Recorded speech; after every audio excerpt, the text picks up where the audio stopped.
there is a trial transcript buried within the Louisiana State Archives, one that courthouse officials in Iberville Parish quietly reclassified as administrative waste sometime around 1901. The document runs to over 400 handwritten pages. It concerns a woman whose name does not appear in any plantation ledger, any church registry, or any county census between the years 1845 and 1869. Not a single record acknowledges her existence during those 24 years. And yet, when the trial finally began in the autumn of 1869, 23 people, freedmen, former overseers, a parish judge, and 2 members of one of Louisiana's most respected Creole families, all testified under oath about the same woman. They described the same face, the same voice, the same specific gestures. A woman who, according to every official record of Magnolia Crest Plantation, had never existed at all.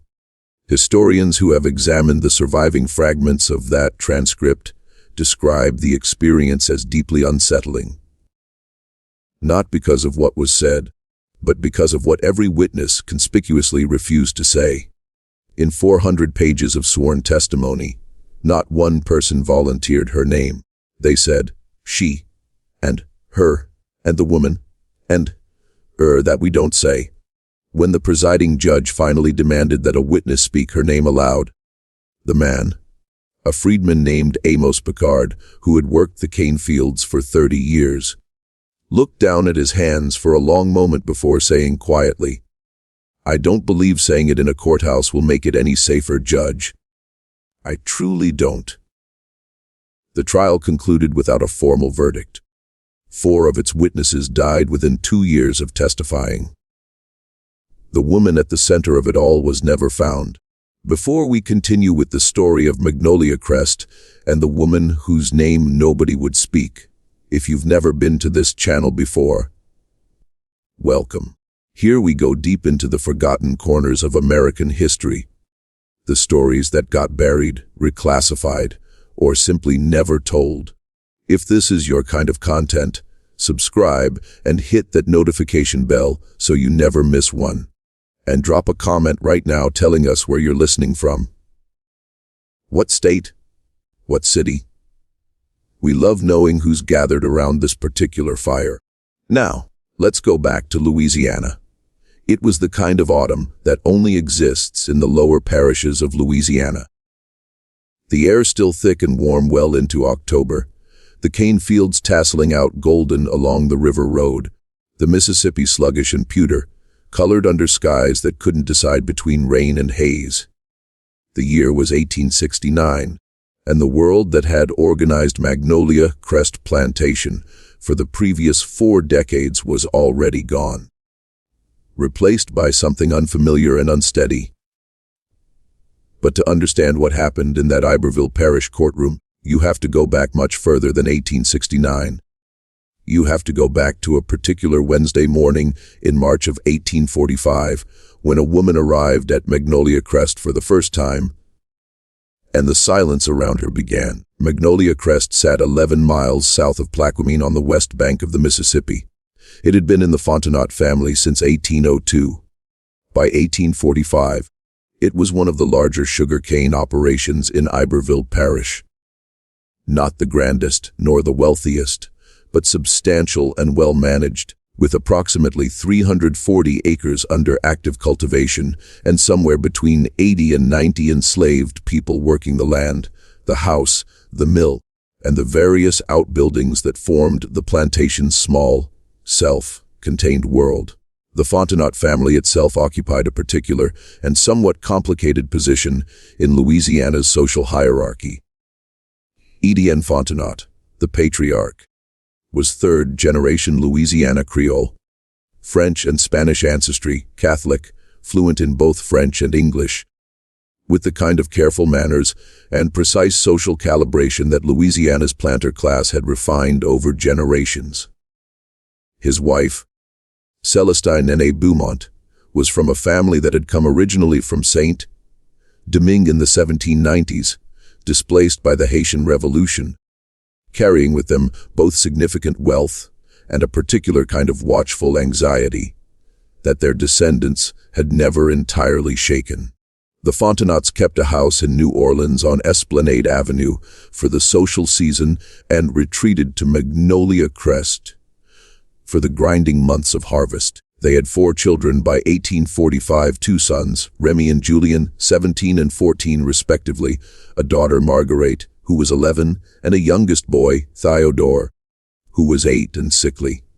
The plantation's enslaved community had its own internal structure, as all such communities did, its own hierarchies, its own specialists, its own memory. There were people who had been at Magnolia Crest since its founding, who had worked under Etienne's father, whose grandchildren were now being born into the same fields. Among them, and the person with the most authority, both practical and social, was a man named Solomon Picard, father of the Amos Picard who would one day refuse to speak a woman's name in court. Solomon was the plantation's chief driver, the intermediary between the Fontenot family and the enslaved workforce. He was in his mid-50s in 1845, broad-shouldered, deliberate, with a face that people frequently described as impossible to read. He had a wife, Delphine, who worked in the main house as a seamstress, and 3 grown children, of whom Amos was the middle. It was Solomon Picard who first saw the woman arrive. He described it later in a private account that his son Amos preserved, and that eventually found its way into the partial trial record. As an ordinary enough morning disrupted by something he couldn't immediately name. A wagon came up the river road from Plaquemine, driven by a man Solomon didn't recognize, and it stopped at the far edge of the cane fields. Rather than coming up to the house, Solomon walked down to meet it, as was customary when supplies arrived, and found that it carried no supplies. It carried one person, a woman sitting in the wagon, bed among several bundles of personal goods. Watching him approach with an expression he struggled to describe.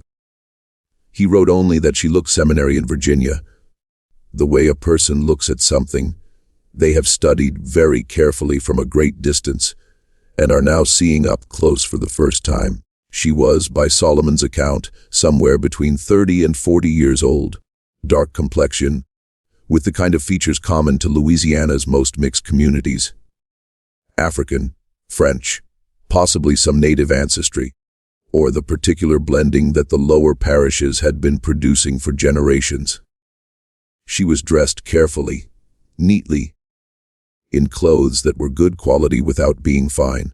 She carried herself with a composure that Solomon recognized as one recognizes a skill, as something learned rather than natural, the composure of a person who has decided deliberately to appear composed. She handed Solomon a folded document from inside her jacket.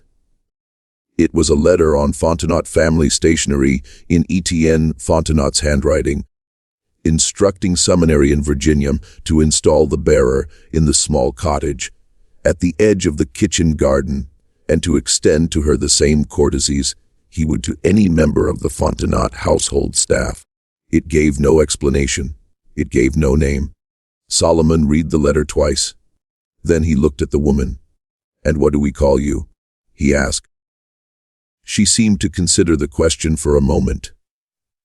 Not as if she didn't know the answer, but as if she were deciding which answer to give. Then she said, in a French that was precisely as formal as Solomon's own, "You may call me whatever is practical." He called her nothing. Nobody did for a very long time. The cottage at the edge of the kitchen garden was small, but sound. 2 rooms, a good hearth, a window that looked out over the herb beds toward the river. It had previously housed a series of the plantation's domestic workers, none of whom had stayed long. There was something about its position, slightly apart from both the main house and the slave quarters, caught between 2 worlds without belonging clearly to either, that seemed to discourage comfortable occupation. And the woman settled into it within a day, and she began work within 2. Nobody knew precisely what her work was. That was the first problem. She was not assigned to any of the established roles at Magnolia Crest. Not field work, not housework, not the mill or the kitchen or the laundry. She moved through the plantation's day with the freedom of someone who had been told that her time was her own. And she used that time in ways that made people uncertain.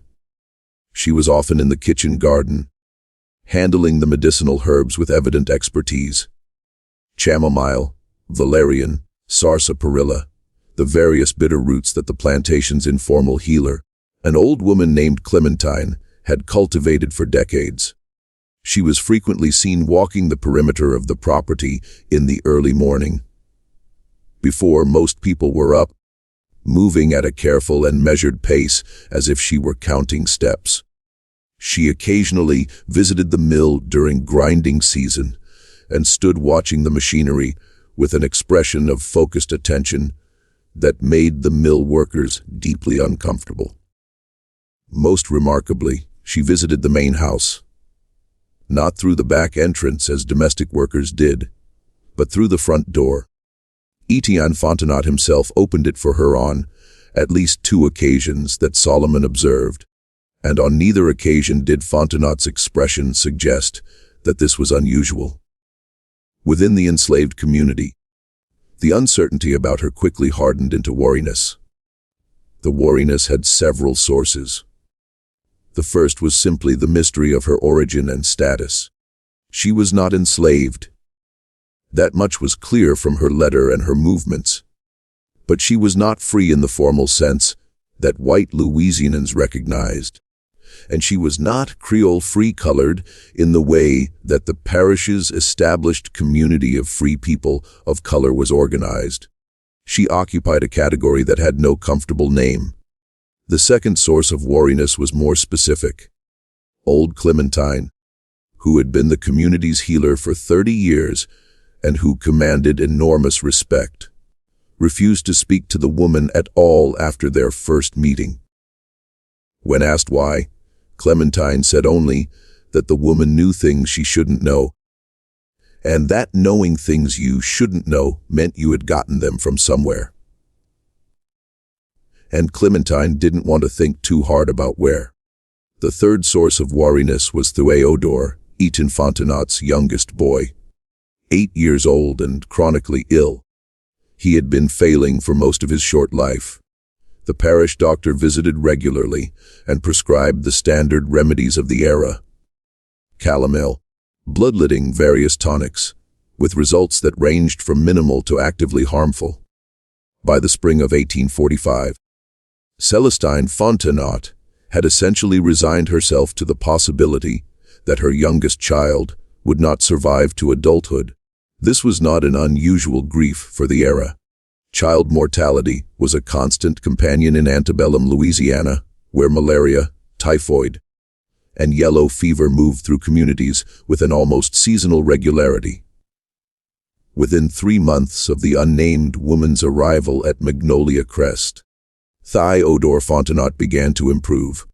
The improvement was gradual at first, slightly better color, slightly more appetite. The persistent fever that had shadowed him for 2 years becoming intermittent rather than constant. By the end of the summer, it was undeniable. By the following spring, the boy who had spent most of his childhood confined to his room was running in the yard. The parish doctor, when confronted with this development, could offer no explanation and prudently declined to inquire too closely into its origins. Célestine Fontenot knew the origin.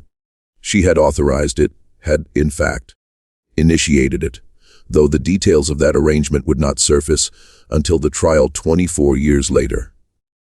She said nothing publicly.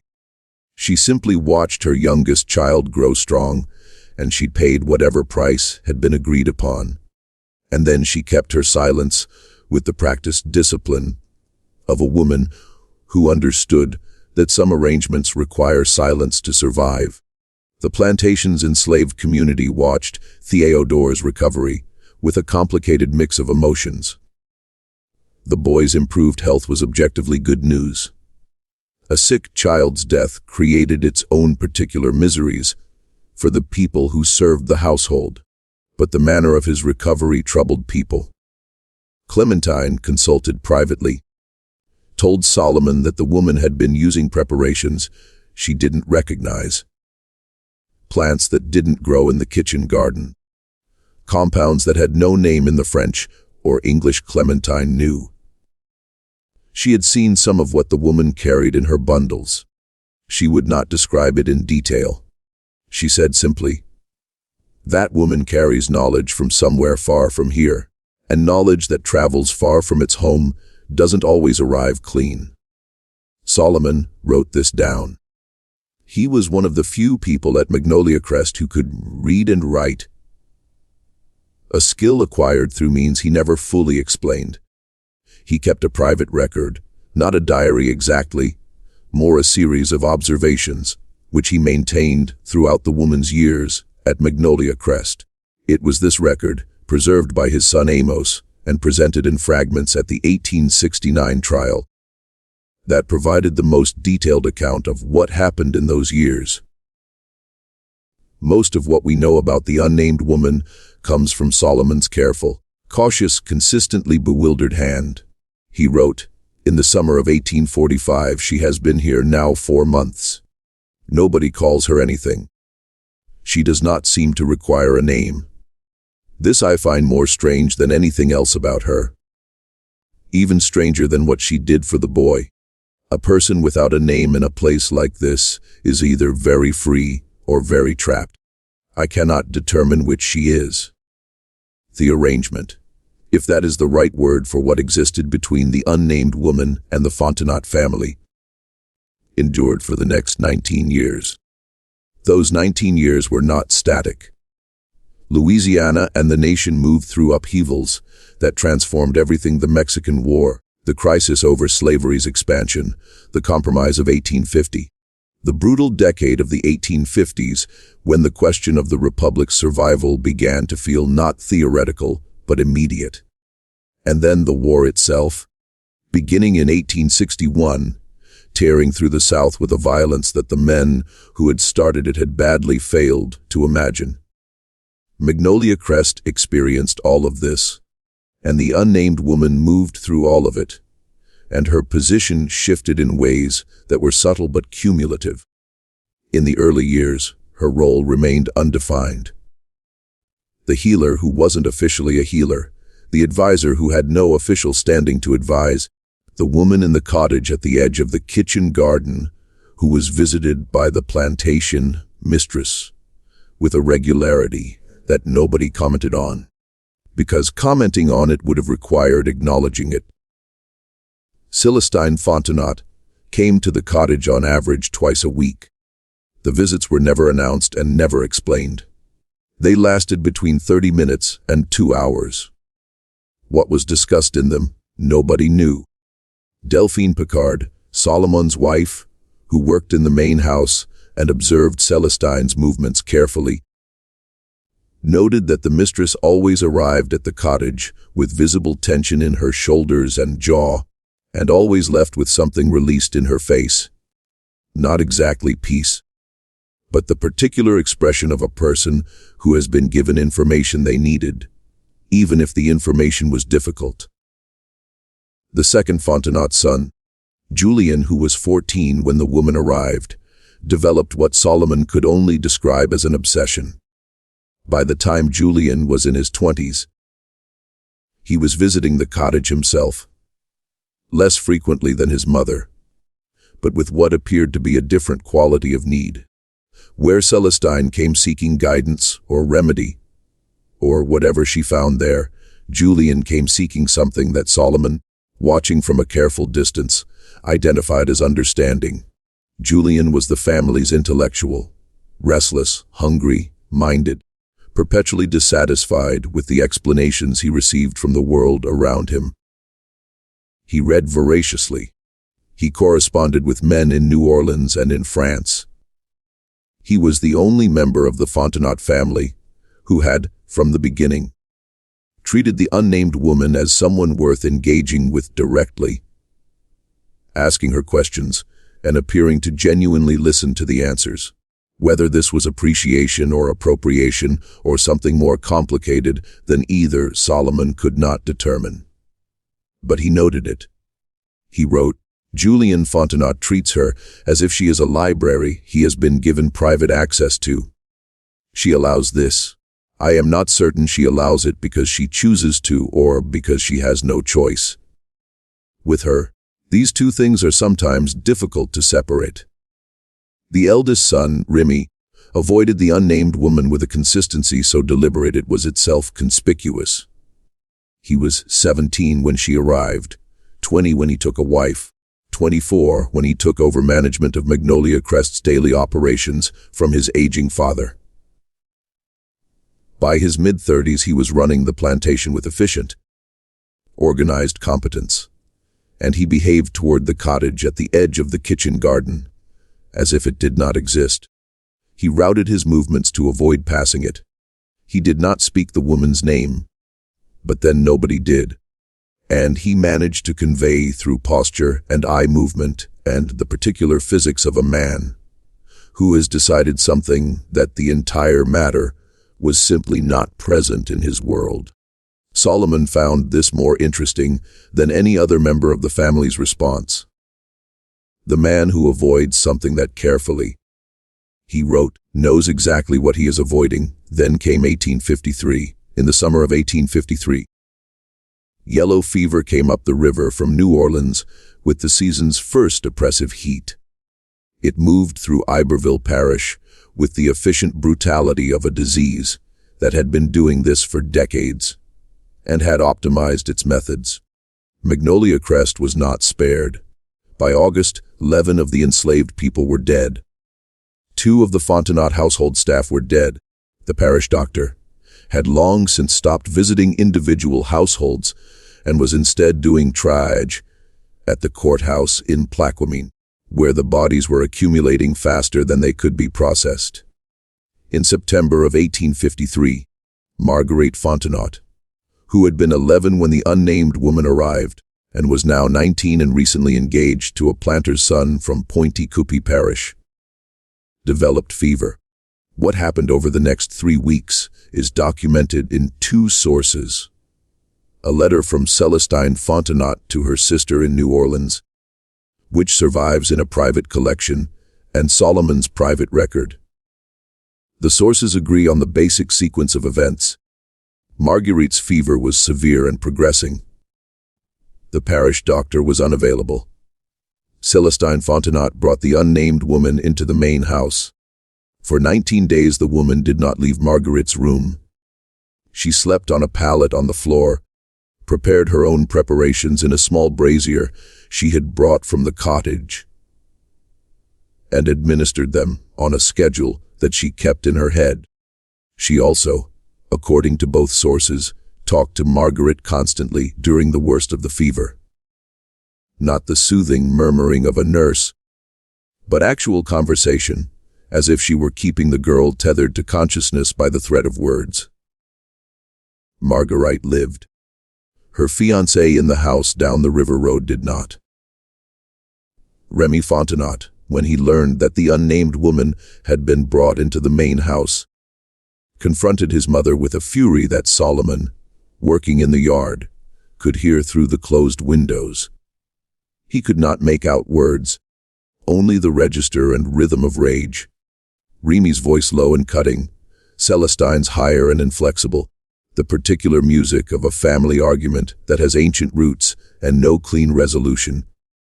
After an hour, Remy left the house on horseback and did not return for 3 days. When he came back, he said nothing about it, and the unnamed woman returned to her cottage. Marguerite recovered slowly through the autumn, and Remy Fontenot added one more thing to the list of things he was pretending did not exist. The question of what service the unnamed woman was providing to the Fontenot family, and what she was receiving in return, became more urgent as the years went on, and the answer remained hidden. She did not age in the way that people expected. This is a statement that requires careful unpacking because it is easy to misread. She was not ageless in any fantastic sense. She aged, but she aged slowly, or seemed to, in ways that were difficult to account for. When Solomon first saw her in 1845, he estimated her age at 30 to 40. When he next made a careful note of her appearance in 1858, he wrote that she appeared to be somewhat older than when she arrived, but not so much as 13 years would account for. By 1863, when she had been at Magnolia Crest for 18 years, he wrote, "She is old now, but old in the way a well-made thing is old. Worn in ways that show use, not in ways that show decay." Others noticed this. It fed the wariness. It fed something that in the quarters had by then accumulated enough weight to be called quietly and carefully fear. The war changed everything. And it changed nothing, which was the particular cruelty of the Civil War in Louisiana. Union forces took New Orleans in April of 1862 and moved upriver through the parishes with a speed that left the planter class scrambling. Iberville Parish fell under Union control in 1863. The Emancipation Proclamation, whatever its practical limitations, transformed the legal status of Magnolia Crest's enslaved population, and over the following months the plantation's workforce reorganized itself with a thoroughness that left the Fontenot family's management structures largely intact, but fundamentally changed. Many left, some stayed, negotiating for wages or sharecropping arrangements that would have been unimaginable a year before. Solomon Picard stayed, Delphine stayed, Amos, their son, now a man in his early 30s, stayed. The unnamed woman also stayed. This was noted. Her staying, when she could have left, could have walked away into whatever freedom meant, in 1863 Louisiana, struck people as significant. Solomon wrote, "She has not gone. I asked her why. She said, 'Because I am not finished here.' When I asked what she meant by finished, she did not answer. She has never been a woman who answers questions she finds uninteresting." The Fontenot family contracted. Etienne had died in 1860 from a stroke that the parish doctor attributed to the strain of watching the Republic come apart at its seams. Celestine remained in the main house, increasingly diminished. Remy took what remained of the family's resources and attempted to maintain Magnolia Crest as a going agricultural operation under the new order, with limited success. Julian had spent the war years in New Orleans, working in some capacity for the Confederate government, and then, after the city fell, apparently making himself useful to the Union administration in ways that his brother found unforgivable. And Marguerite was in Natchitoches with her second husband. The first had died in the war's first year, and rarely wrote. It was Julian who came back first in the spring of 1865, and his return immediately complicated everything. Julian Fontenot was 41 years old in 1865. And the war had done to him what it does to men who think too much about the thing they're experiencing while they're experiencing it. It had made him certain of some things and uncertain of everything else.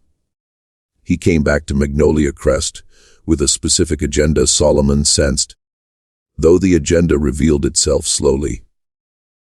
Julian spent the first weeks of his return re-establishing his relationship with the unnamed woman. He visited the cottage daily, and he brought papers and books and seemed to be asking her questions of a more structured kind than he had in their earlier conversations. Less, "I'm curious about this," and more, "I need to understand this precisely." Solomon observed these visits, without being able to hear their content, but he noted Julian's emerging effect, a mixture of urgency and something harder to name. Not quite guilt, not quite desperation, the thing that sits between them. It was during this period that Solomon first began to suspect that the unnamed woman's position at Magnolia Crest was not what it appeared. He had long assumed that she was there, by Etienne Fontenot's arrangement, that the patriarch had brought her for reasons of his own, and that Celestine's subsequent use of her services was a secondary development. But something in Julian's behavior suggested a different possibility. The quality of Julian's engagement with the woman was not that of a man consulting a resource his family had acquired. It was something with older obligations embedded in it, something that predated his father's letter. Solomon wrote in the summer of 1865, "I have begun to think that she was not brought here by old Fontenot. I have begun to think that she came here for her own reasons, and that whatever arrangement exists between her and this family, she negotiated it herself from a position of choosing, not of being chosen." If this is true, then the question of what she wanted from them, what she has been getting from them for 20 years, becomes the most important question about her, and nobody has answered it. Nobody has even asked it, at least not where I could hear. The question would be asked soon enough, but not by Solomon, and not in any private conversation. In August of 1866, Remy Fontenot's eldest daughter, a girl of 16 named Honorine, disappeared. She vanished on a Tuesday afternoon in the middle of a working week. Between the time her mother last saw her after the noon meal and the time the household sat down to supper and noticed her absence, she was not in the house. She was not in the yard. She was not anywhere on the property that a thorough search that evening could locate. The river was dragged. The cane fields were walked. The outbuildings were checked. Nothing. By the following morning, the search had extended to neighboring properties and the river road toward Plaquemine. By the third day, the parish sheriff was involved. But by the end of the first week, there was no evidence that Honorine Fontenot had left Magnolia Crest by any conventional means. No one had seen her on the road. No one had seen her on the river, and no personal items beyond the clothes she had been wearing were missing from her room. She was never found. The investigation that followed was cursory by any standard. Honorine was 16, female, and the parish was still in the chaos of reconstruction, with the sheriff's office understaffed and overwhelmed by cases that involved violence, not absence. The working assumption, stated or unstated, was that she had run away, to New Orleans, perhaps, or across the river to Baton Rouge, or with a young man whose name nobody knew. Remy Fontenot refused to accept this explanation publicly and barely accepted it privately. His wife, a woman named Clotilde Nietero, accepted nothing. She demanded answers and received none. It was Clotilde who first spoke the connection aloud. She said it to her husband in their bedroom, and the sound carried through the old house's walls to where Delphine Picard was working in the hallway. Clotilde said, "That woman in the cottage, that woman your mother is always gone to. I want to know what she has given that family and what she has taken in return. And I want to know now, Remy, because our daughter is gone." Remy's response, according to Delphine's account at the 1869 trial, was a long silence followed by a single sentence. "Clotilde, some things in this house you do not ask about." And Clotilde, who was a Turau and had not been raised to accept silence as an answer to anything, said, "Then God help us all, because I will find someone who will ask." She was 3 years ahead of her threat. The asking would come in 1869 in a courthouse in Plaquemine, with a judge and a jury and 23 witnesses and 400 pages of testimony. And at the center of all of it, unchanged, unnamed, waiting, the woman in the cottage. The 3 years between Honorine's disappearance in 1866 and the trial in 1869 were the years in which everything that had been hidden began to pressure its containers. Celestine Fontenot died in the spring of 1867 in her sleep at the age of 71. Her death was not unexpected. She had been failing steadily for 2 years. But its timing, coming less than a year after her granddaughter's disappearance, sharpened certain edges. and her death also removed the last living person at Magnolia Crest who had been present at the unnamed woman's arrival and who had known the full terms of whatever arrangement existed. Etienne was dead. Celestine was dead. The arrangement's origins were now locked inside two people, Julien Fontenot and the woman herself, Remy Fontenot. In the months after his mother's death, began to do something that Solomon had not previously observed him doing. He began to ask questions. Not of the woman directly. Remy still would not approach the cottage, still routed his movements around it with the same deliberate geography he had maintained for 20 years. But he began to ask questions of the people around him, of Solomon, of Delphine, of the older freed people who had been at Magnolia Crest long enough to remember things.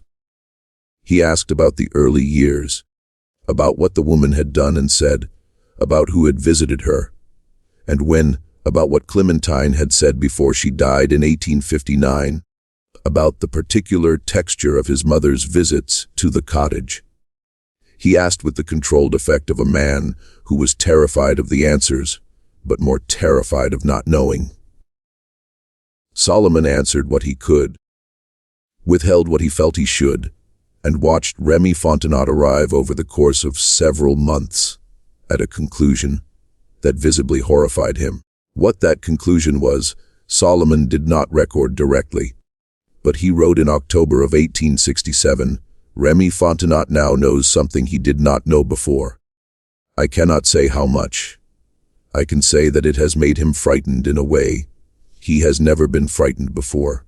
Not during the war, not during the fever years, and not when Honorine disappeared.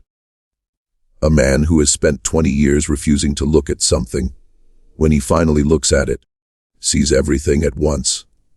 I do not envy him this. The following month, Remy Fontenot went to Plaquemine and spoke to the parish attorney. He returned without having achieved whatever he had gone to achieve. The parish attorney, a man named Voisin, was not interested in a complaint that amounted to, a woman of uncertain legal status has lived on my property for 22 years, under an arrangement made by my deceased father, may have done something to my missing daughter, and my deceased mother knew about it and never told me. Voisin reportedly pointed out that without a body, without a witness to any specific act, and without a clearer articulation of what crime was alleged to have been committed, there was nothing the legal system of Iberville Parish could usefully do. Remy came home, and a week later the unnamed woman came to him. This was unprecedented. In 22 years she had never come to Remy. She had always been the one approached, the one visited, the one sought. But on a November evening in 1867, while Remy was working in the plantation office reviewing accounts, there was a knock at the door, and he opened it, and she was there. Solomon was not present for this conversation, but Remy told him about it the following day in a state of controlled agitation that Solomon had never before observed in a man he had known his entire adult life. The conversation, as Remy described it, was brief. The woman had come to tell him something. Specifically, she had come to tell him that she knew he had spoken to Voisin, and she had come to tell him that if he pursued a legal remedy, things would come out that he would not find comfortable. Things about his family, things about arrangements that had been made over the years in exchange for the services rendered. Things that he, Remy, had benefited from without knowing he was benefiting, which she seemed to feel was not a mitigating circumstance. Remy asked what she wanted. She said only what she had always had: the cottage, the freedom of movement, the arrangement. Remy said that the arrangement had included apparently his daughter, and he would not continue any arrangement that had included his daughter. The woman said very quietly that his daughter had not been part of any arrangement, that Honorine's disappearance was not something she had caused or could explain. and that she understood why he thought otherwise, but that he was wrong. Remy did not believe her. This was where things stood in early 1868 when something changed. Though Solomon was never entirely clear on what, the best he could reconstruct was that Julian Fontenot, who had until this point maintained his separate relationship with the woman, in what appeared to be a genuine compartmentalization from his brother's situation, reached some kind of breaking point. Perhaps it was guilt. Perhaps it was the particular honesty that comes when someone has been carrying a secret so long that the weight becomes unbearable. Perhaps the woman herself asked something of him that he was unwilling to provide. Whatever the cause, in the summer of 1868, Julian went to the parish attorney's office and made a formal statement. And the content of that statement was the detonator.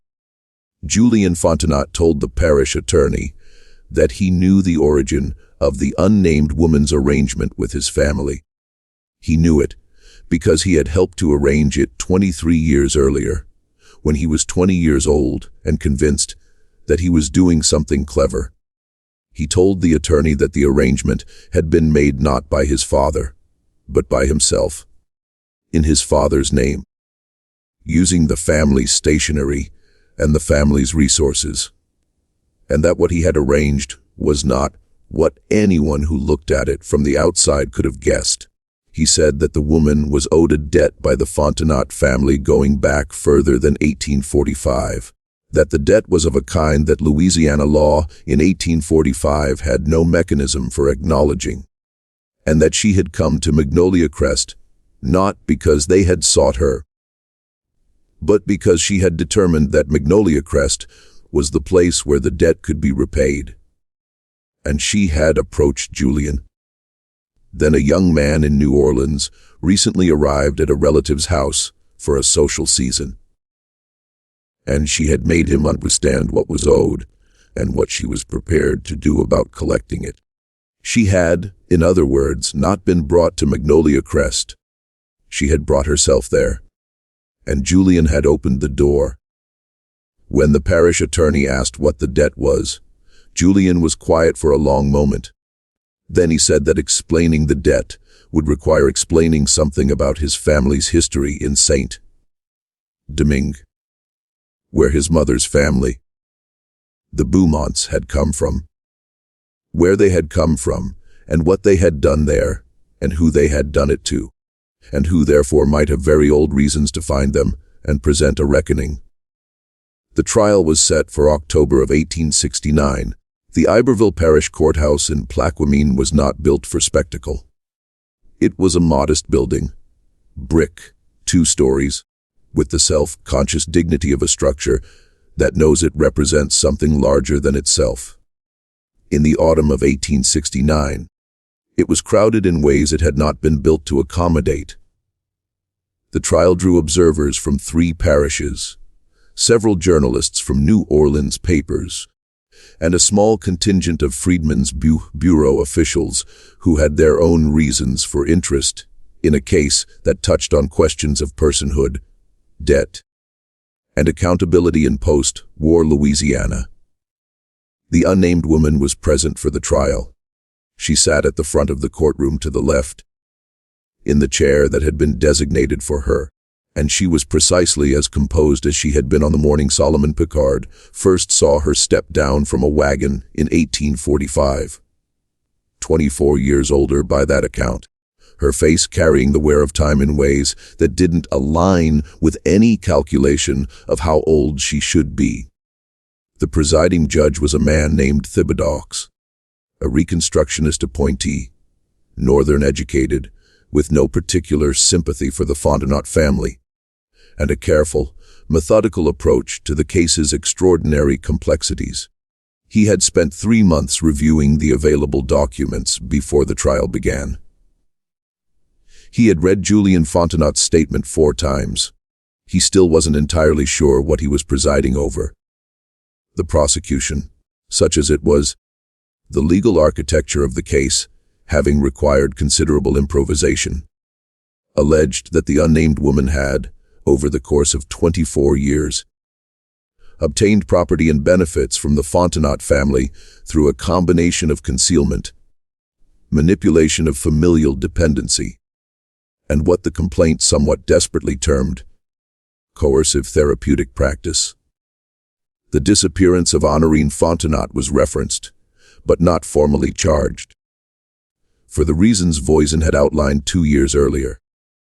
The defense: the woman had retained a Creole attorney named Duplessis from New Orleans, who was known for taking cases that others declined, argued that his client had provided legitimate services, freely negotiated for compensation freely given, and that the attempt to characterize those services as criminal was an extension of the same logic that had governed Louisiana's relationship with people like his client for the previous century.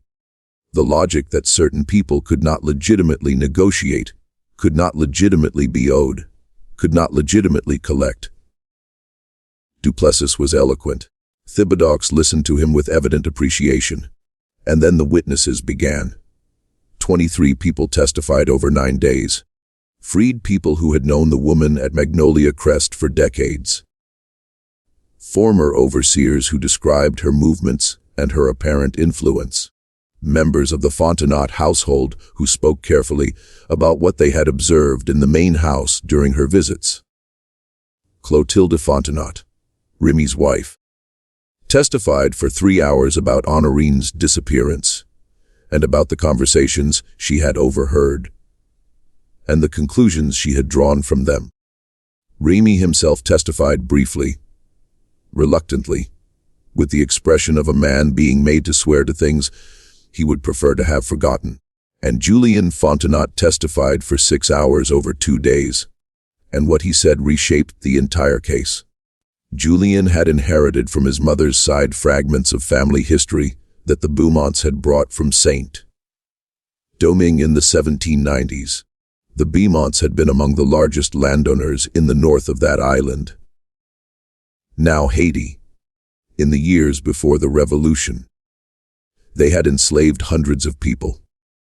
When the Revolution came, they had fled, taking what they could carry, including the family's financial records, which documented transactions that they had every reason to want documented and kept private.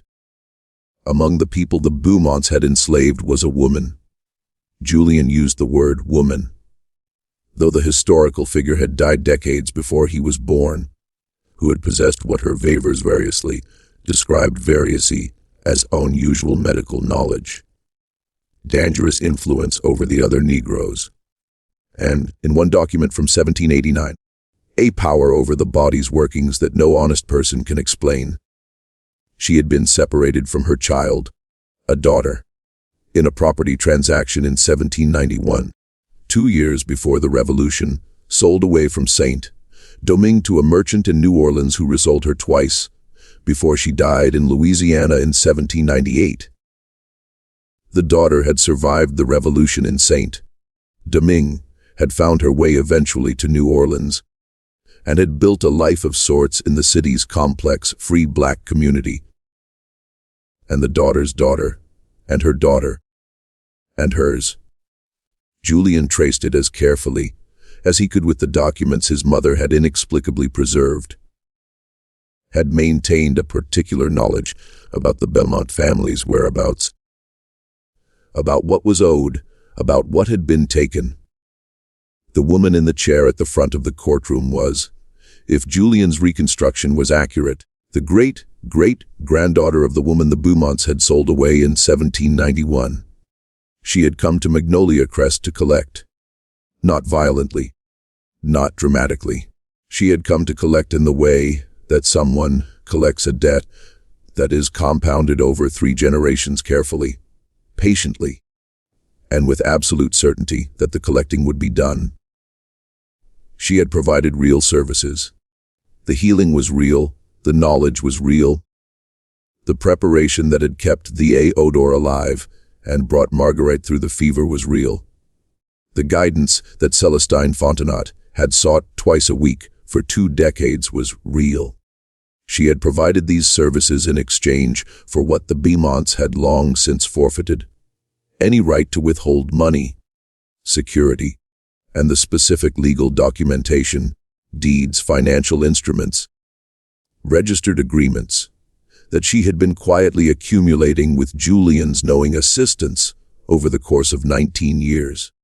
When Julian finished testifying, the courthouse was silent for a long moment.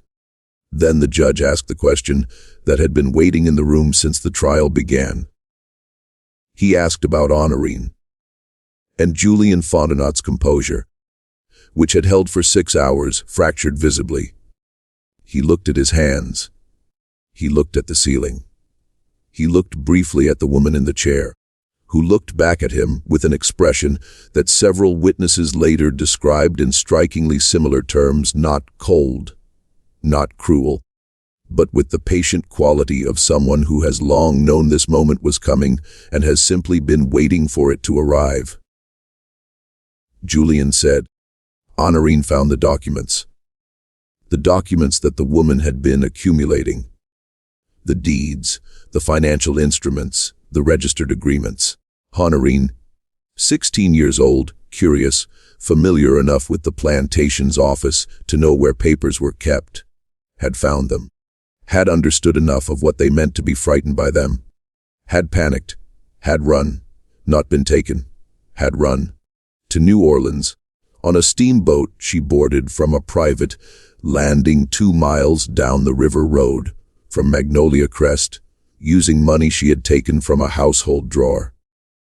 A detail Remy Fontenot had known and not disclosed, because disclosing it would have required explaining why his daughter had run and what she had found. Honorine had been in New Orleans since 1866, living with some difficulty in a boarding house in the American sector. She had not contacted her family because she did not know how to explain what she had found, and because she was not entirely certain her family would believe her, and because somewhere in her 16-year-old reckoning she had concluded that what she had found was something she was not supposed to know, and that the safest thing to do with knowledge you're not supposed to have is to remove yourself from the situation in which you acquired it. She was, when Julian made this disclosure, 20 years old, alive, and findable. The Freedmen's Bureau officials in the courthouse took note of the address Julian provided and made their own arrangements. The woman in the chair listened to all of this. When the judge asked if she had anything to add, she said, in French, in the formal register she had apparently maintained for 24 years. The girl was frightened. I understand why. I had not wanted her to find those papers yet. But I had not harmed her. I would not have harmed her. I am not in the business of taking people from their families. She said this with enough weight on the last sentence that everyone in the room understood its additional dimension. She was not in the business of taking people from their families. The Beaumonts had been in that business. The difference, her tone suggested, was one she took seriously. The trial concluded on October 22, 1869, without a formal verdict. Judge Thibodeaux determined, after 3 days of deliberation, that the charges as filed did not constitute a cognizable offense under Louisiana law, as it existed in 1869, and that the legal instruments the unnamed woman had accumulated were in his assessment validly executed and enforceable. He dismissed the case. Remy Fontenot contested this determination through every available avenue for the next 2 years, with diminishing success and at considerable expense. The document stood, the deed stood. What the Fontenot family retained of Magnolia Crest after the agreements were honored was a substantially reduced property, enough to continue operating barely as a sharecropping arrangement, but nothing like the plantation that Etienne Fontenot had run at its height. Clotilde Fontenot traveled to New Orleans in November of 1869 and found her daughter. Honorine came home to Magnolia Crest for a visit that lasted 3 weeks. She did not stay. She was 20 years old and had been living independently for 3 years. And whatever she had seen in those 3 years, New Orleans in the late 1860s was no gentle environment, had made her someone who could not simply resume the position of a daughter in her father's house. She eventually settled in Baton Rouge, married a schoolteacher, and lived by the available records an unremarkable and apparently contented life. She never discussed the documents she had found. She never, as far as anyone could determine, spoke the unnamed woman's name either. Julien Fontenot left Louisiana in 1870 and did not return. He spent several years in Europe, Paris primarily, and then moved to the Caribbean, to Martinique, where he died in 1891. His obituary in the New Orleans Picayune described him as a man of letters and mentioned his Louisiana origins without particulars. The unnamed woman left Magnolia Crest in the spring of 1870. She left on a Wednesday morning, as she had arrived on a Wednesday morning 25 years before. Solomon Picard watched her go. He was elderly by then, his hands giving him trouble, his record-keeping grown sparse. He wrote one final entry about her. She left today. She carried no more than she came with. She did not say goodbye. I did not expect her to. Goodbyes belong to people who are leaving something unfinished. Whatever she came here to do, she finished it. I hope what she carries away from this place is lighter than what she carried in. I think it might be. I think that was the point. Where she went, nobody at Magnolia Crest knew. There are no records of her in Iberville Parish after 1870.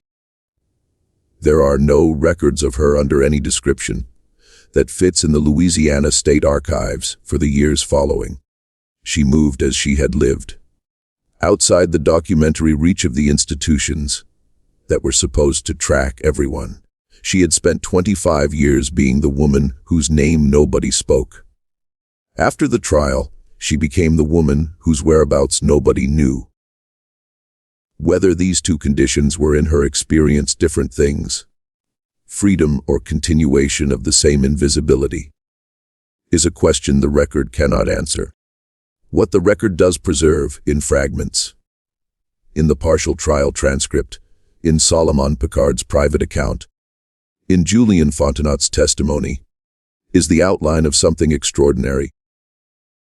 A woman who spent a quarter-century collecting a debt that was owed to her grandmother's grandmother, who did it not through force or threat, but through knowledge, patience, and the provision of things that people genuinely needed, who healed the people she healed because her skills were real, regardless of the larger strategy they served, who endured 25 years of namelessness, of being spoken of only as she and her and the woman, and who emerged from a courthouse in Iberville Parish in October of 1869 with what she had come for, and left.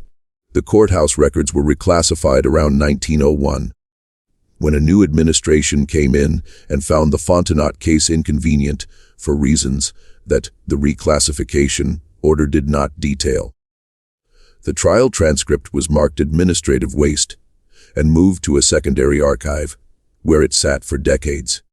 When historians eventually found it, not the full document, but the fragments that survived, they found those 400 pages of testimony in which 23 people described the same woman in precise detail, agreed on her appearance and her voice and her manner, and in 400 pages did not once speak her name, and the woman had spent 25 years without a name in the official record because the people around her withheld it.